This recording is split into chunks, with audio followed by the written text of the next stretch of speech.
Mačak u čizmama. Jednom davnom bio je jedan mlinar od 3 sina. Jednom sinu je poklonio mline, jednom magarca, jednom mačku. Najmlađi sin je bio tužan zato što je dobio mačka. Mačak je tražio čizme i vreću. Mačak je kralju doneo uhvaćenog zeca, 2 ribice. Mačak je naredio markizu da se okupa u rijeci, a kralj je prolazio pored rijeke i u svojoj koči.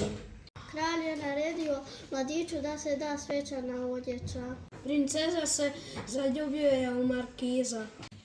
Kralj i markiz Karabas su prolazili pokraj polja, a žetovci su im rekli da su to polja od markiza Karabasa.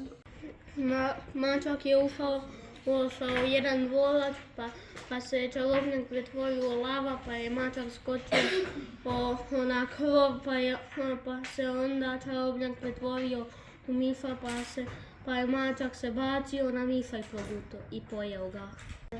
Bilo je vjenčanje i mačka je došla na svadbu.